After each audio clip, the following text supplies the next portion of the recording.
Entrevistas Wally 88. Historias que cuentan, voces que conectan. Una producción de la Universidad de Celaya. Amable auditorio, bienvenidos a este momento tan memorable para la Universidad de Celaya. Mi nombre es Diego Albores y esta tarde estoy muy bien acompañado. En la Universidad de Celaya se complace de tenerlo usted, licenciado Enrique de la Madrid, reconocido líder en el ámbito político y empresarial de nuestro país, además de haber fungido como secretario de Turismo durante la gestión del expresidente Enrique Peña Nieto. Es un placer para mí iniciar esta conversación con usted. Diego, qué gusto. Gracias por venir. Usted cuenta con un bagaje político de más de 30 años y le ha tocado vivir varias transiciones del poder. Con esto en mente, me gustaría comenzar la entrevista con la siguiente pregunta. ¿Cómo visualiza usted la consolidación democrática con fenómenos como la desinformación o la polarización política? Bueno, gracias primero por la oportunidad, gracias a la Universidad de Celaya. Primero me parece que es muy importante resaltar que la democracia no la debemos de ver solamente como un proceso de elecciones, sino sobre todo es una forma de vida, donde hay valores como el respeto, la tolerancia y la búsqueda de acuerdos. Y estoy convencido que valemos más cuando pensamos todos para resolver un problema y no solamente cuando lo dejamos en manos de unos pocos. Hoy la democracia en el mundo está en acecho, la están atacando. Y muchas veces también la gente ingenuamente o equivocadamente piensa que un régimen autoritario con mucha fuerza va a ser más eficiente para resolver sus problemas. Primero, no hay ningún sustento histórico que evidencie eso, y más bien, a mi juicio, es muy peligroso que caigamos en estas visiones de que el poderoso te lo puede resolver. Que hay hoy en día, vivimos este mundo de la posverdad, en donde también te hacen creer que tus sentimientos y tus emociones valen más que los hechos objetivos. Y entonces parece ser que ya no hay verdad, que todo es lo que tú creas, lo que a ti te late. Y cuando ya tienes una sociedad que cree que es valioso lo que la hace emocionarse o sentir, entonces mucha gente incluso te manipula y usan información falsa para manipularte. Entonces, regresando, creo que es muy importante resaltar y volver a pensar en valores como la verdad, que la verdad es cuando hay una adecuación entre lo que piensas y la realidad. La democracia, que es el gobierno donde todos participamos para quitar y poner gente, pero donde también se respeta a las minorías, y por eso son valores en los que hay que creer y hay que defender, porque no hay nada peor que vivir en un mundo sin libertades. Me parece muy atinado lo que acaba de comentar. Y bueno, usted conoce a Henry Kissinger. Él hablaba de que la diplomacia pues siempre lleva un cierto compromiso de intereses colectivos, ¿no? ¿Cómo podemos equilibrar la lógica de la realpolitik con una democracia participativa en que la voz del ciudadano tenga un peso real? Bueno, dos comentarios. Una, volviendo al tema de la democracia, decía también Churchill, no lo parafraseo, pero la frase más o menos era que era un sistema con muchos defectos, con muchas debilidades, pero todos los demás son peores. Y yo creo que es así. O sea, la democracia tiene muchas debilidades, la democracia no resuelve los problemas del crimen inmediatamente, la democracia no resuelve los temas de la obesidad, la democracia no te hace feliz, pero sin democracia no puedes obtener ni alcanzar ninguno de esos resultados. Y creo que es el que le permite también al ser humano vivir a lo más cercano que debiera de ser su aspiración, que es ser libre, ¿sí? Los seres humanos deberíamos de aspirar a ser libres. Y libre no es simplemente hacer lo que se te pega la gana, sino que es tratar de definir quién quieres ser, ¿sí? Y eso es algo que solamente ocurre en regímenes en democracia. Entonces, creo que el mundo hoy, repito, está siendo atacado. Hay una tendencia a elegir democráticamente luego a gobiernos que se vuelven autoritarios, y es donde creo que la reflexión es que cada uno, y sobre todo también gente joven, reflexione sobre en qué cree, que lo reflexione a partir de un pensar, de un reflexionar, no de lo que dice alguien, no de lo que dice la mayoría, sino yo qué pienso, qué concluyo. Y otra reflexión, ¿qué han pensado otros antes que yo? La gran ventaja de la época de estar estudiando es que te puedes dar el lujo de dedicar muchas horas a estudiar lo que otros han pensado, porque cambian los tiempos, pero al final del día la naturaleza humana es la misma Y por lo mismo es útil estudiar a otros que han pensado temas como estos. Sí, claramente. Volviendo un poco al tema de los jóvenes, ya que usted lo puso a colación, ¿cuál cree que sea el rol que representan los jóvenes en una democracia actual? Bueno, los jóvenes en cualquier sociedad, pero la nuestra, en donde la mitad de la población tiene menos de 30 años, los jóvenes en México deben de ser su presente y su futuro. Y digo su presente porque ya hoy el México que viven, para bien y para mal, es el que va a condicionar muchas de las cosas que ustedes pueden alcanzar.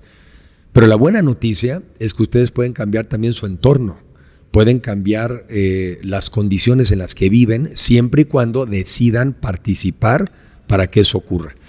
Entonces, los jóvenes, o por otro lado, son el futuro, simplemente es un tema matemático, pues van a vivir más años que los que ya tenemos más años vividos.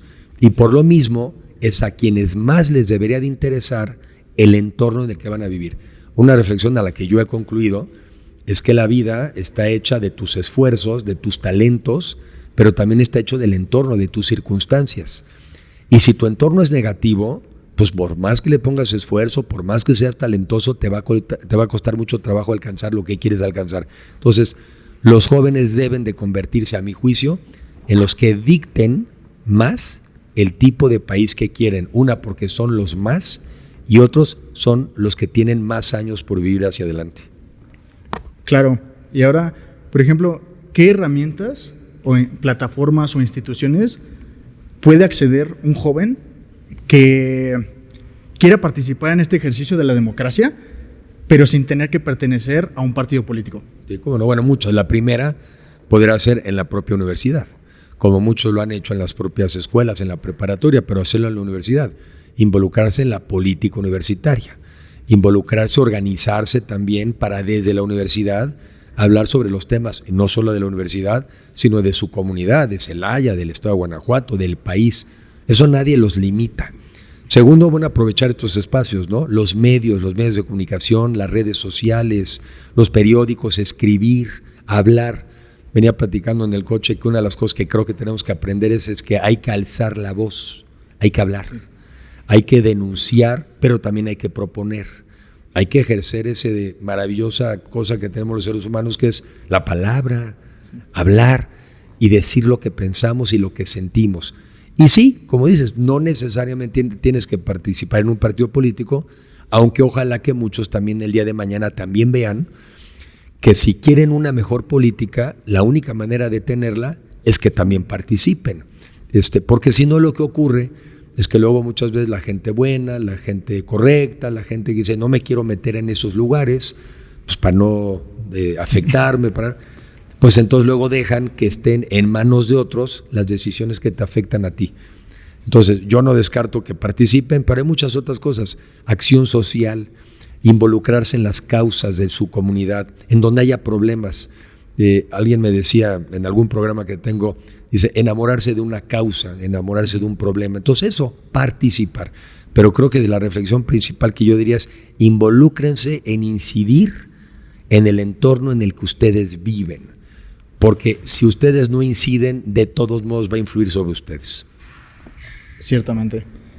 Y bueno, ¿qué aspectos podríamos incluir en una óptima educación política para los jóvenes? Pues, hoy, estos jóvenes universitarios serán los líderes del mañana.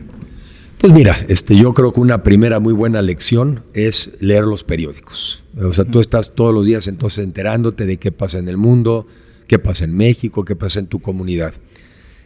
Cada quien tiene algún interés en especial. Hay gente que igual le interesa lo que está pasando en la ciencia, otro igual le interesa lo que está pasando en la política, pero hay que interesarse en los temas y a partir de ahí tratar de profundizar. La otra, en una época de estudiante, siempre, pero más como estudiante, pues hay que estudiar.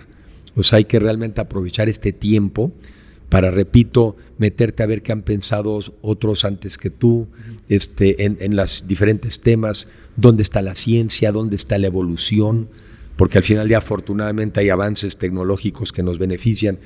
Entonces, estarte informando y estarte formando, pero después, pues que no se quede nada más en uno, sino que lo uses para tratar de incidir en tu comunidad. Me parece que ya esa combinación de entender para después poder ejercer y poder influir, me parece que es una clave importante. Perfecto. ¿Y cómo, usted desde su perspectiva, desde su trayectoria, cómo cree que podamos fortalecer y consolidar las instituciones en nuestro país como es el INE o el Poder Judicial para que tengan una mayor transparencia y evoquen más confianza en los mexicanos? Pues tenemos primero que creer que las instituciones sí sirven para algo. Por ejemplo, ¿qué es una institución? Una institución es una idea a la cual la acompañas de recursos materiales y recursos humanos. Te pongo un ejemplo. La universidad es una institución. ¿Cuál es la idea? La educación. ¿De qué te la acompañas? De edificios, de maestros y de alumnos.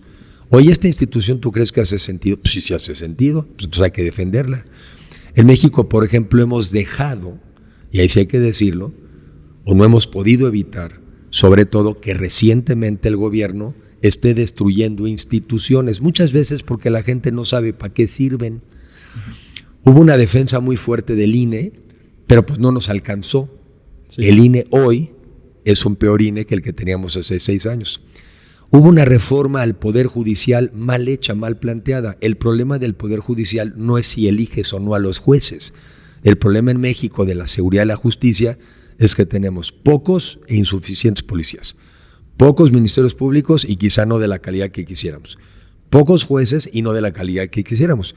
A mí alguien que me explique cómo estás resolviendo ese problema eligiendo a los jueces. No tiene nada que ver una cosa con la otra.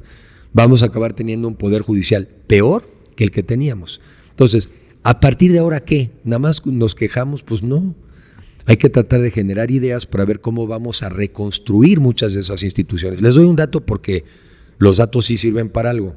Sí. Este mes de febrero, la economía en México cayó 0.7%, cayó casi 1%. La presidenta de la República dice que quiere que México sea la 10ª economía del mundo. No más que para ser la 10ª economía, cosa que a mí me encantaría, tienes que crecer 6% al año. 6% al año. 6% al año es 6% cada mes. Bueno, para ponerlo en numeritos, los primeros 5 meses de este gobierno hemos crecido en promedio 0.5%, o sea, 12 veces menos que lo que podríamos crecer. ¿Tú crees que esto es mala suerte? ¿Tú crees que simplemente, pues no sé qué pasó por ahí, un cometa? ¿Tú crees que todo es culpa de Trump? No, es que estamos destruyendo instituciones en México que generaban confianza y generaban inversión. Entonces, los datos sirven para saber si vas bien o mal. Tus instrumentos del coche sirven para saber si la gasolina es suficiente o no, si el aire de las llantas va bien o no. En México los indicadores son que no vamos bien. ¿Qué hace una persona inteligente cuando las cosas no van bien? Pues cambias. Entonces, las cosas no van bien y una de las cosas que hemos hecho muy mal es aceptar la destrucción de instituciones que se podían arreglar, que se pueden mejorar, pero no arreglas nada si las destruyes. Bueno, como una última pregunta, que usted fue secretario de Turismo, ¿cómo podemos cambiar esta imagen, tomando en cuenta la crisis del fentanilo o del crimen organizado? ¿Cómo podemos cambiar esta imagen que el mundo tiene de nosotros, de México? Pues resolviendo los temas. O sea, porque no hay una campaña de promoción y de publicidad que pueda tapar las cosas que son verdad. O sea, sí es verdad que en México el crecimiento del crimen organizado y el narcotráfico pues se ha pasado de cualquier dimensión razonable. Sí es verdad que el año pasado murieron cerca de 80,000 personas en los Estados Unidos por el consumo del fentanilo. También es verdad que los consumidores norteamericanos tienen un problema de adicciones. Entonces, ¿cómo se resuelve ese tema? Pues tratando de platicar entre los dos países y en lugar de echarnos las culpas, decir, tenemos un problema común. Tú tienes los adictos, pero yo tengo a los productores y los dos tenemos organizaciones criminales que nos están afectando. Esa es una. La migración, que es una tragedia para el país, es que, ¿qué necesitas hacer? Una economía en México que sea tan atractiva que te quieras quedar. Pero pues si la gente tiene que irse de México porque no encuentra oportunidades, pues se van a ir. Entonces, un poco el resumen es, ¿cómo podemos mejorar la imagen de México ante el exterior? Pues de entrada, combatiendo los problemas. No te alcanza para una campaña, y yo lo viví, Y para lo que vamos a estar recibiendo ahora de campaña negativa, no te alcanza para una campaña simplemente de promoción. Habiendo dicho eso, dentro de las instituciones que también destruyeron una cosa que llamábamos el Consejo de Promoción Turística de México. ¿Para qué era eso? Para promover a México. Y para que incluso cuando tuviéramos campañas negativas como las de ahora, pues hiciéramos nuestro mejor esfuerzo. Esa era una institución. El objetivo era promover la imagen de México en el exterior. Muchas gracias. La Universidad de Celaya le agradece su participación y haber venido. Cuando quiera estar invitado, muchísimas gracias. Te agradezco mucho a ti por la entrevista y muchas gracias a la universidad. Estás en Wally 88, una agencia multicast donde creamos periódico, podcast, noticieros y transmisiones deportivas. Todo en un solo lugar. Somos agencia Wally 88. Síguenos en nuestras redes sociales.